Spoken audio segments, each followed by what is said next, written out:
Hey cuties, so I'm going to talk about the top 10 things I didn't know before I started my transition. Now, obviously this video has been done a lot by a lot of people. Excuse me whilst I just mess with my hair a whole bunch. It's been sitting horribly recently and it really bugs me. So you'll best have watched those. I'm going to sit down and talk about what caught me off guard because I hadn't heard about it. Now, that's probably my own ignorance for not actually looking because it's absolutely everywhere. So that's what we're going to talk on today. Also, new camera. It is a lower FPS, but let me know if you like this camera more than the last one. I like it more, but audience is always right. I shouldn't say that. That's going to lead to very bad things. Right. Anyway, so number one, phantom cramps. This actually hit me like a truck. In the first few months of being on E, so that was roughly from, it was about November, like mid-November, I'd say, till the end of December, I had daily, consistent, large cramps. Now, those seem to have died down over time, but I still have that. It's still, it still comes and goes, and my friends are like, that's crazy, and I'm like, yeah, and it's annoying, because I don't have the facilities, but my body doesn't seem to know that. And I didn't really hear many people talk about it until afterwards I got the symptoms. I started talking about it with friends. Then I had a couple of videos pop up. And it is quite literally, it's abdominal cramping. I get hot flushes and I feel really nauseous when they get really bad. Yeah, that crazy one to me. I didn't know that was something that could happen. Now, number two, hair. So, I knew my hair would change. Obviously, it didn't change colour. That I dye my hair red now, um, and it's amazing. Yes, give me silky, more luxurious, gorgeous hair. Honestly, this my hair. I do love my hair recently, and you can tell between these pics. Sure, let's do that. That's happened. That like my hair just sits differently now. My hair is different. One thing I noticed that's sort of going a bit, you might be able to tell it a little bit here if you can look past some of the dead ends, split ends even. And this could be placebo effect as well. But one thing I noticed was I had new hair start growing in. So about at some point I noticed that all the hair here was like a different texture than everything lower. And at this point it's like I feel like there's a line about here on my head where I've still got like older hair and newer hair. And that was crazy because I've had to like wash my hair differently as time's gone on as well because my hair isn't as oily as it used to be. And then with that as well, shaving legs. Oh, this one's wonderful. And I didn't know this would happen and it's happened to me and yes.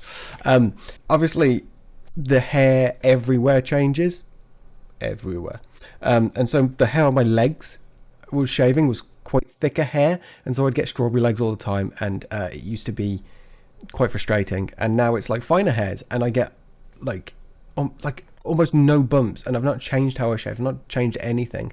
Maybe I exfoliate a bit more than I did in the early transition, but that's completely changed. I think I'm lucky with that, to be honest. Hopefully it stays that way.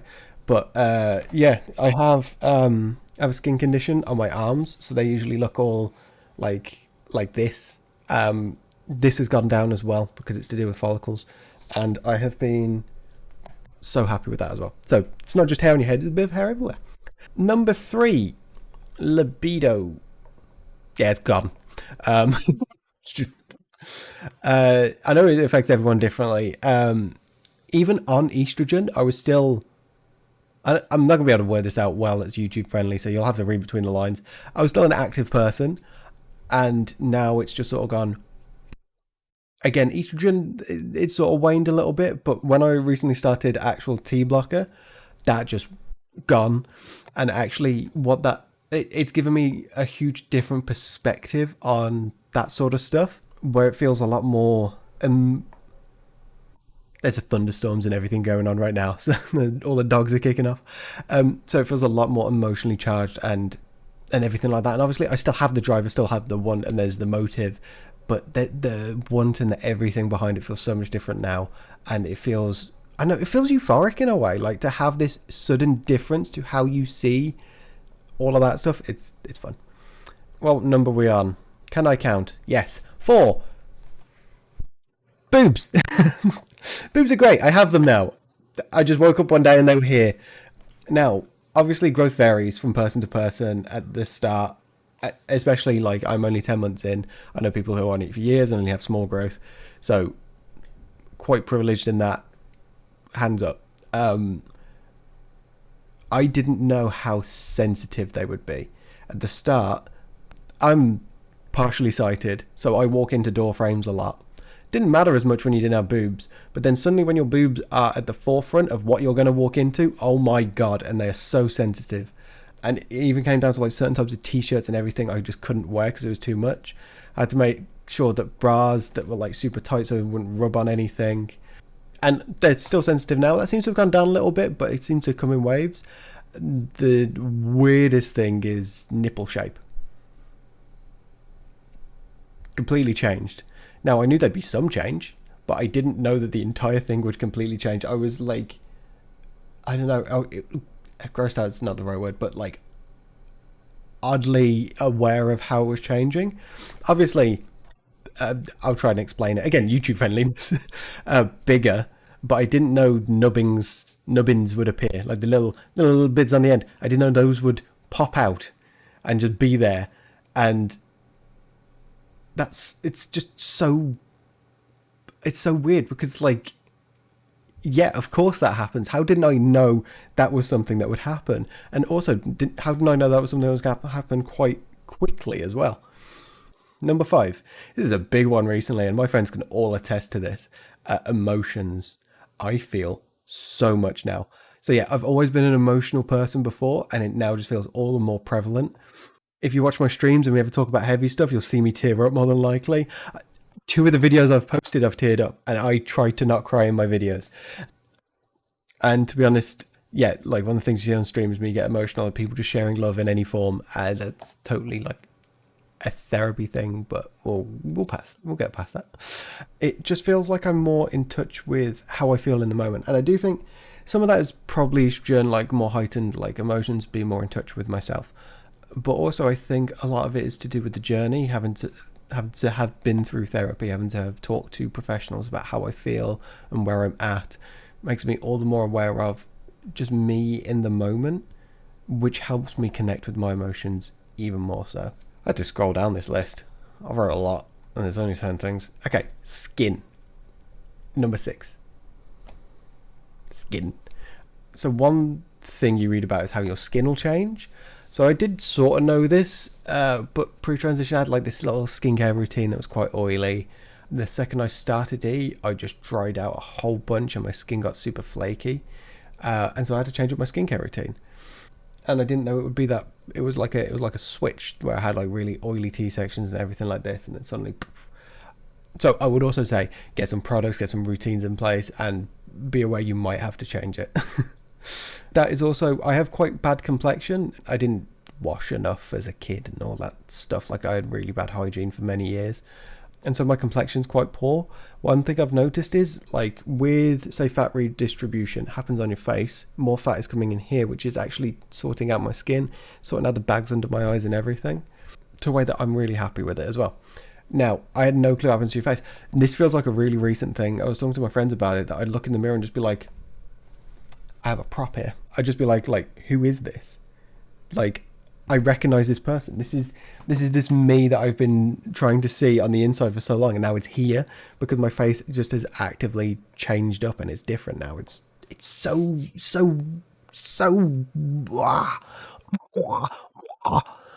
and then on top of it all, I bruise so much easier now. I never used to bruise at all. I could like whack my shins off of stuff, no bruises, and now like I don't know if I got any bruises to show you because I really don't move that much, but I just got bruises just everywhere now, because the if I remember rightly, the like top layer of your skin, as a dude, you have a bit more fat underneath your skin, and then that sort of goes with estrogen. Yeah, let's do number 7 as fat redistribution. So I totally had the wrong idea going into this about transitioning, and I think it's a bit of a fallacy on how some people say about it as well. So I'm going to explain it how I know it and how I've experienced it. So I thought fat will move. I'm terrible at biology, physics, maths, That's my stuff. But it's more where the fat will go in the future. You don't really lose the weight that's already there. Like, there might be reasons why you lose it, but that's not the main driving force. So like, all the new burgers I've ate has gone to my boobs, but my stomach from start of transition wouldn't have changed unless I've done anything about it, right? The new fat gets distributed in different areas because you've got new hormones guiding everything. And with that, one thing my gender clinician said was, look, everyone wants to start their new selves when they start estrogen, but don't starve yourself. Stay healthy, stay eating, because you will see more changes from it. Just keep being you, and your body will know what to do. Your body is changing. Give it all your needs, and it'll give it a helping hand.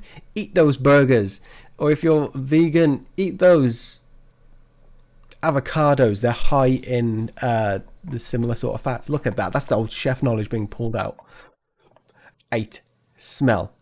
This is more how I smell, and I don't smell the same. I don't know if you ever smell yourself. Like, say if you've really been sweating, you like wait, and it's this just big BO smell. We've all been there. We've all had a day like that. And if you hadn't, I'm so proud of you.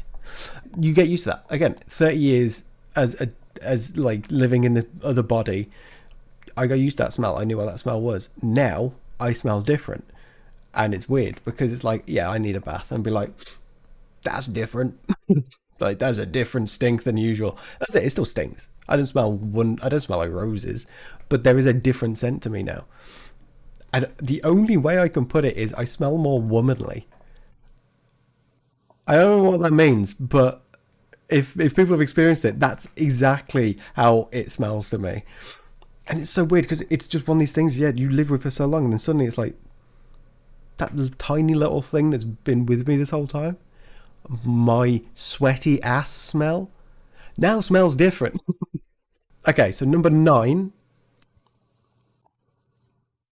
I don't know how I'm going to cut this. I shouldn't really be moving around so much. It's going to make editing really hard. Okay, so I want to make sure I word this right because it's sexuality. HRT and transitioning didn't make my sexuality suddenly change. It's not like, oh, HRT unlocked this new level of sexuality. No, that's not a thing, but it can feel like it because the perception of myself has changed. So I was with a few, let's say I was with a few guys before, and there was something in my brain stopping that from ever going further. Some latent thing in there was just not happy. But now that's gone because I'm happy with myself. I'm not the blocker to my own happiness. And I think that's HRT and transitioners that actually made that easier. So it doesn't change your sexuality. It can make you more in tune with who you are. And usually then it makes it so that whatever sexuality you have there is easier to access. Hopefully I'm saying this all right. I will have to check this because this is obviously a very touchy subject because they are not linked. But I've definitely noticed a change in being more comfortable in my sexuality as I have transitioned. It'd be really interesting to see if other people have had this as well, because it's not something that I hear a lot of people in the community talk about as well, and their experience with it all. Okay, then number 10. I have to end on a stupidly sappy note, right? And it's the joy. I'd be happy before. I got married before estrogen. I got kids before estrogen. I know what joy is like. I know what this overwhelming feel of like happiness. I remember, oh god, I'm going to do it. I'm going to cry like I said in the video. I know what it was like to hold my kids for the first time and just absolutely bawl because of this unconditional love. But there's a new joy as well, which is the joy of myself.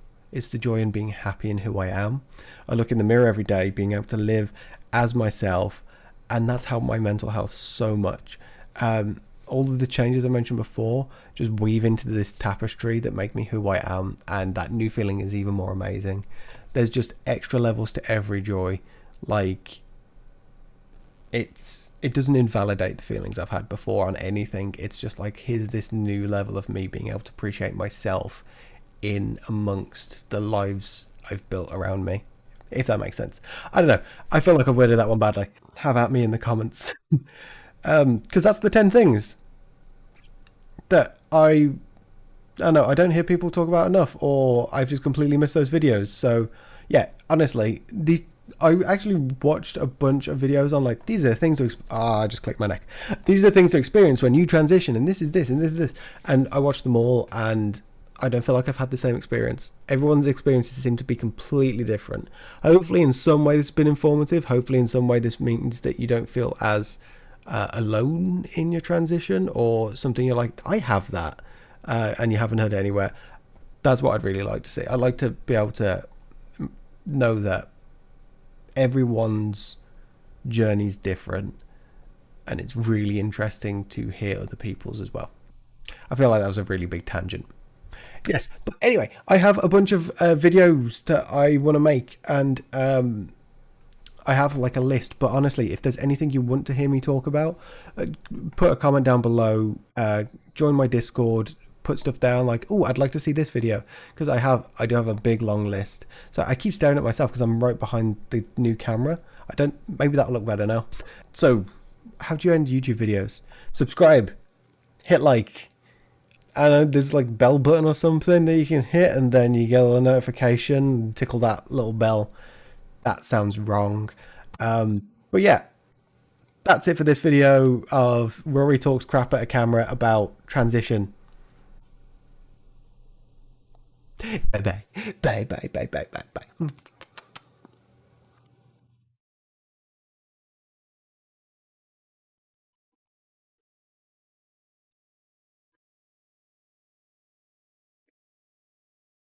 I know I do this at the end. I just really like doing it.